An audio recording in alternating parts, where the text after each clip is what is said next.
A recent poll revealed that 1 in 4 people in England don't know who the patron saint of England is. More people celebrate St. Patrick's Day than good old St. George's Day. So it wouldn't be one bit surprising if more than a quarter of the population doesn't know who the patron saint of Manchester is. It's St. Ambrose Barlow, and today, September 10th, is St. Ambrose Barlow's Day. Edward Barlow was born in Chorlton-cum-Hardy, now part of Greater Manchester. He became Father Ambrose Barlow. This was in the turbulent times of the Reformation in England. Charles I issued a proclamation that all Catholic priests had to leave the country on penalty of death. Father Ambrose Barlow did not, and on Easter Sunday, 1641, after conducting a mass for 200 people, he was surrounded by a mob of 400 and taken away to Lancaster Castle for trial. He was found guilty, hung, drawn, and quartered, his limbs boiled in oil, and his head put on a pike. He became St. Ambrose Barlow in 1929, and later the patron saint of Manchester. So this is where St. Ambrose Barlow first appeared to me, in a figurative sense, that is. I discovered his name when I was researching this bridge, and it's a curious little place. I believe it to be the oldest bridge in Sale. A bunch of communities meet here. It's on the border of Sale, Brooklands, and Bagley, and Northernmore. They all meet here, and if you stand in the right place, you could probably put an appendage in each one. This is probably the oldest bridge in the area. Now, I don't think it's old enough for Ambrose Barlow to have crossed over. I believe it was built in the 1770s. The stones inside appear to be the same type of carvings in the stones as ones I found alongside the Bridgewater Canal, which would make it in the 1770s, I guess. So it's probably around that era. At least that's my uneducated guess. But I don't think he ever would have crossed over this bridge because that's way after Ambrose Barlow. But he definitely would have walked this road because it leads to his house. You would assume that this was a major thoroughfare at one time. Now don't let the tram in the background there fool you, because we're not really in an urban area. This bridge is quite large, quite substantial for this tiny walking trail that leads off it. So this walking trail would have been a major road back in the day, I think. And it goes between the Bucklow Hundreds and the Macclesfield Hundreds. This is the border right here. It follows the border, this trail. So we're going to walk along there because this trail leads to the birthplace of Ambrose Barlow, Barlow Hall. So the last time I was here, I forget when it was, but it was in the winter. And wow, it has grown over. So I'm wondering how much this trail gets used. It's very overgrown.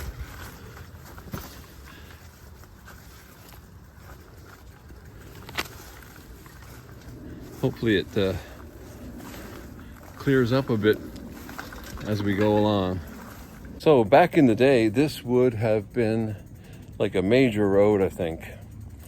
And it went from Bagley back there and beyond to the Mersey. And at the Mersey, there was a ford across the River Mersey, and this road picks up again and leads to Barlow Hall.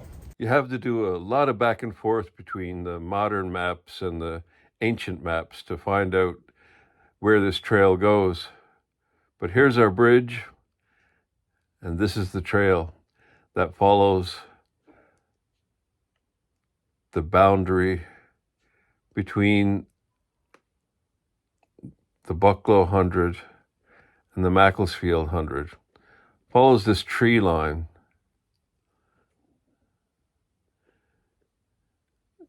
And this follows the boundary between the Bucklow 100 and the Macclesfield 100 perfectly. Kind of lose it a bit here, but it's still here.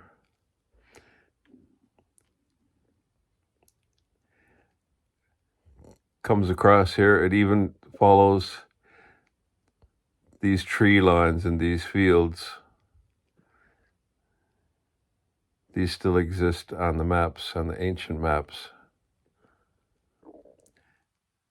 And then it kind of falls apart here, but it comes over here somewhere. This is the bridge where we cross the Mersey. So it kind of, somewhere around here is where the ford would have been across the Mersey. And here is the golf course on the other side. And this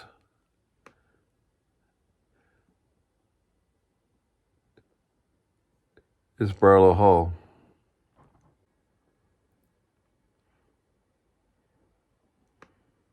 So I've talked about the significance of all these things in previous videos about the bridge, but we didn't come this way.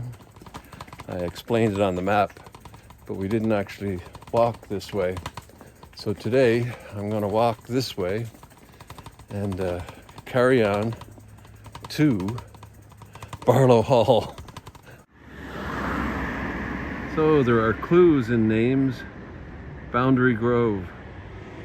It was once the boundary between the Macclesfield 100 and the Bucklow 100. So we've just entered Northern Moor, and I got to check my bearings as we're headed to the golf course, which will take us to the river, which will take us to, we'll get there. Busy, busy road up there. But we're heading into peacefulness.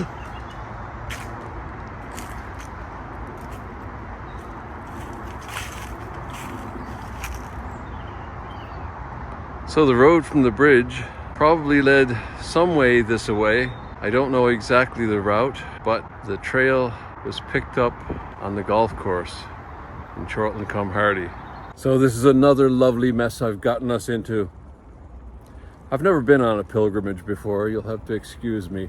We're on the trail of St. Ambrose. Did you know that St. Ambrose is the patron saint of not only Manchester, but of stroke survivors? Because he had a stroke in his mid-50s. When he was taken, he was put on a horse, and somebody had to ride behind him, like on the same horse, sitting behind him, so he wouldn't fall off. He didn't have full control of his body, I guess, probably partial paralysis. So he is the patron saint of stroke survivors. All the saints are patrons of certain things, very odd things sometimes, like Saint Nick, Santa Claus. Everybody knows Saint Nick, Father Christmas, Santa Claus. He's the patron saint of children, but also the patron saint of prostitutes. And a patron saint I pray to often, inadvertently, is Saint Anthony, and he's the patron saint of lost things. So I often find myself not really praying to Saint Anthony, but looking for lost things. So this is a nice little adventure we've gone on today. I've never been here before, but apparently this is a bridge across the Mersey. This is the Mersey here. Now I've never been to this part of the River Mersey before. Never been on this bridge before, never seen this bridge before. Didn't know this bridge existed before.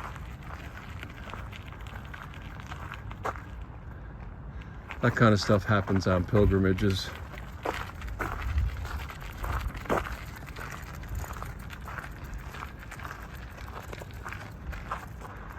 This bridge is all about function, and that is all we require of it today.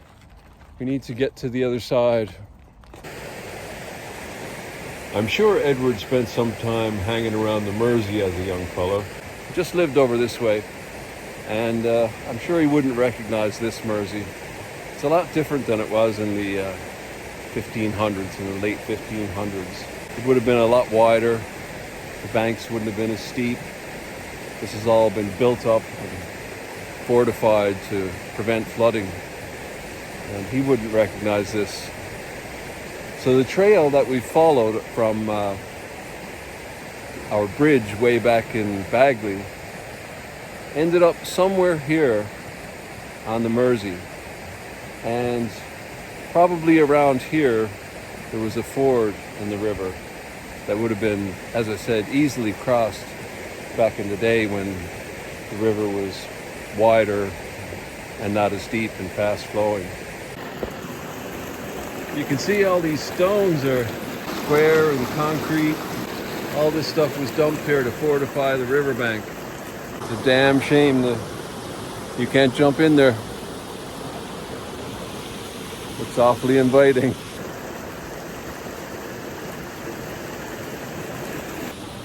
It's only a couple of days ago I was complaining about how cold it was. Ambrose Barlow was born in 1585. And the year before he was born, his paternal grandfather was imprisoned. He died in prison for being a Catholic.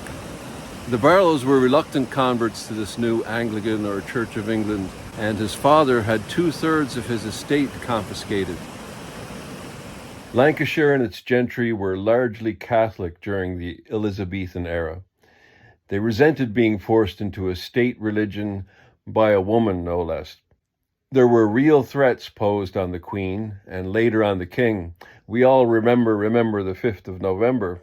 It was a Catholic plot, and no doubt the gentry of Lancashire played a part.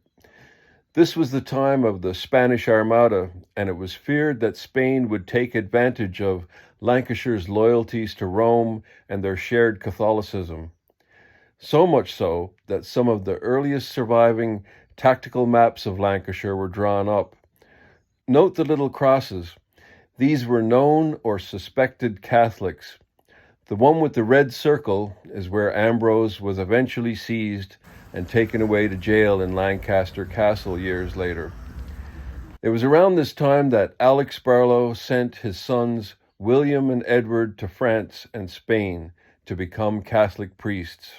In 1617, Edward became Ambrose. He was ordained as a Catholic priest, and he decided to move back to England. And this was a pretty scary, dicey thing to do at that time, but I guess he knew exactly what he was doing. He wanted to go back and preach to the Catholics in England. This was in the reign of James I. Tensions had eased a little. They weren't as bad as in Henry VIII and Elizabeth I's time. You could still end up getting imprisoned or tortured or even executed, but things had eased up a little bit. There were still spies and people positioned at the ports and borders waiting for Catholic priests to try and sneak back into the country. That's exactly what Ambrose did. And he moved here to the south of Lancashire and began preaching to the Catholics in the area. And he was in sort of friendly territory. He was well received and well liked, and everybody welcomed him. And he had like a 4-week schedule. He would spend 4 weeks at one place and administer to the congregation, the secret underground congregation of Catholics, and then move on to another place for 4 weeks, for a month or so. And he would spend his time preaching to the Catholics in the area, clandestine meetings in secret places.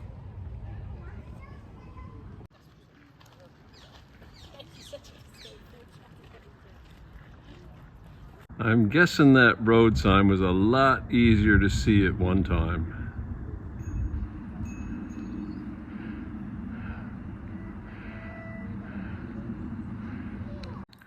Charlton Cum Hardy Golf Club.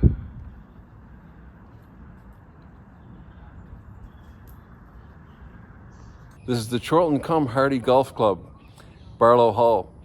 There's not a great deal of the hall that Ambrose Barlow would have known left. The Tudor bits of the hall are easily recognizable because they look like the Glenmill Inn. There's a lovely framed brief history of the hall inside, and I'll tell you a few selected relevant bits.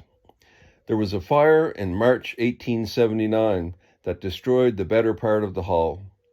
There's been a hall here as early as the 13th century.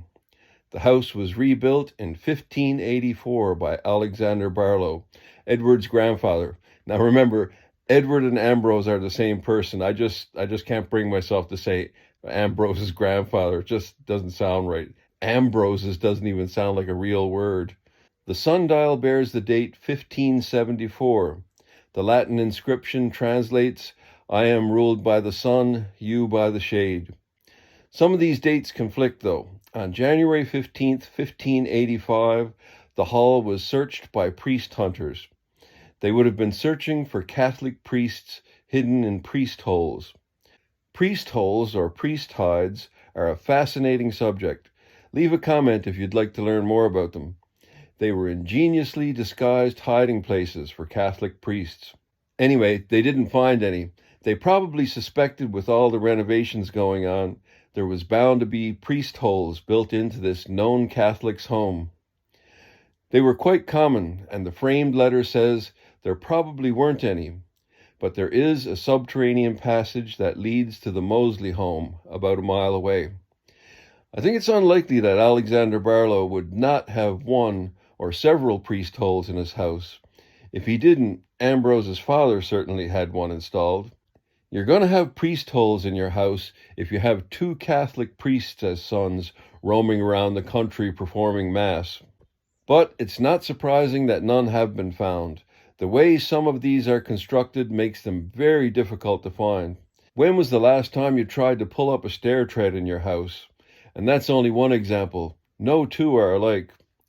They're still finding priest holes all over the country to this day, and most of the original hall burned down, so they can't be found now. Alexander was seized in this raid and sent to Salford jail, where he soon died afterward.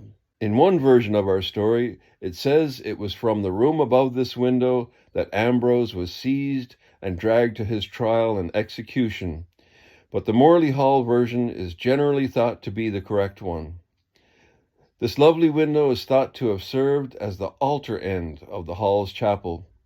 The coats of arms are those of families related by marriage, and the AB in the window is, of course, Alexander Barlow. There's a final footnote to this story. There are many relics of St. Ambrose Barlow, but the most famous is one we've covered here before, the Screaming Skull of Wardley Hall. After Ambrose was executed, his head was put on a pike atop either Lancaster Castle or Manchester Cathedral, or perhaps both. Either way, somehow his cousin Francis Downes retrieved it and brought it back to Wardley Hall. There have been a lot of strange incidents connected with the skull, and we've done a video about it. Check the description for a link. It still resides in a niche at the top of the stairs in Wardley Hall, now the official residence of the Roman Catholic Bishop of Salford.